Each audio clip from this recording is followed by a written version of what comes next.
Hello everyone, I am Lavanya. I hope you all are fit and fine. Dear students, we know that due to Corona, the whole country has locked down itself. Welcome to this video session. I hope to see you soon in class. In this video session, you are going to see Standard 6 English Prose Unit 2 When the Trees Walked. Let's enter into the video session. Children, now we are going to see 6th Standard English Unit 2 Prose 2 When the Trees Walked. In this lesson, narrator tells his experience with his grandfather about the trees. Now we'll see about the author Ruskin Bond. He is an award-winning Indian author of more than 500 books, short stories, essays and novels. He writes poetry and books for children as well as adults. He lives with his adopted family in Lander in Missouri, India. He was awarded the Padma Shri in 1999 and Padma Bhushan in 2014. The story starts with the narrator and his grandfather sitting on the veranda steps. Narrator noticed the tendril of a creeping vine trailing nearby. Here, tendril means a small stem. Creeping vine means a plant with weak stem. Trailing means tracking. Narrator saw the tendril moving slowly towards grandfather. 20 minutes later, it had crossed the step and it was touching grandfather's feet. There is a scientific explanation for the plant's behavior, something to do with light and warmth. But narrator thought it moved across the steps simply because it wanted to be near grandfather. Sometimes narrator sat beneath the tree. He feels lonely. But as soon as grandfather joined him, the garden became a happy place. Narrator grandfather served many years in the Indian Forest Service, so he liked trees and plants. After retirement, grandfather built a bungalow on the outer area of Dehradun. Grandfather planting trees all around the compounds. Lime tree, mango tree, orange tree, guava, eucalyptus tree, jacaranda tree, Persian lilacs tree. There was other trees in the compound before the house was built, including an old people tree. An old people tree broke through the wall of an abandoned outhouse. Abandoned is nothing but left without care, knocking the bricks down with its vigorous growth. Vigorous means healthy and strong. People trees have broad-chested trunks and slim-waisted leaves. The spin-like tops which attract our attention and invites us into the shade. Grandmother wanted to cut down the people tree because people tree broke through the walls. But grandfather decided not to cut. He thought he could build another outhouse.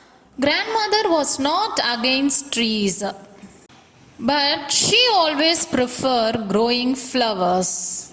Grandfather helped her not because he liked the flower garden, but he liked watching butterflies attracted towards the flowers.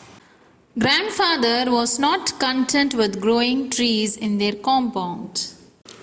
During the rainy season, grandfather and narrator walk into the jungle and the riverbed with saplings which he could plant in the forest.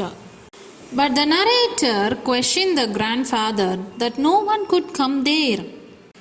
Grandfather replied that he was planting them for the forest. for the animals, and birds for more food and shelter. Grandfather explains why do we need trees. Let's see. To attract rain, to prevent the bank of rivers from being washed away, and for fruits and flowers, leaves and seeds and timber too.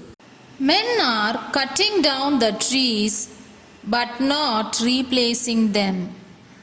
If we don't plant a few trees ourselves, a time will come when the world will be one great desert. Narrator thought of a world without trees became a sort of nightmare to him. Nightmare means a frightening dream. So the narrator helped his grandfather in his tree planting. Grandfather taught me a poem by George Morris. Woodman spare the tree, touch not a single bough. In youth it sheltered me, and I'll protect it now. This is the poem taught to the narrator by his grandfather. The meaning of the poem is the poet asked the woodman to spare the tree that has been planted by his forefather. This tree was also the house of many wild animals. One day the trees will move again, said grandfather. They have been standing still for thousands of years. But there was a time when they could walk about like people. Then along came an interfering busybody who cast a spell over them, rooting them to one place. But grandfather said they are always trying to move, how they reach out with their arms. Like the banyan tree with its traveling aerial roots managed to quite far. The narrator grandfather saw an island in a dry river bed in summer. During the rainy season, riverbed was flooded. Grandfather saw a small mango tree growing there. Then grandfather decided if a small tree can grow here, so can others. Then grandfather and narrator planting tamarind, laburnum and coral tree, they spent the day planting them on the island. The narrator spent the monsoon season with his grandparents. At every turn there was something new to see, out of the earth and rock and leafless.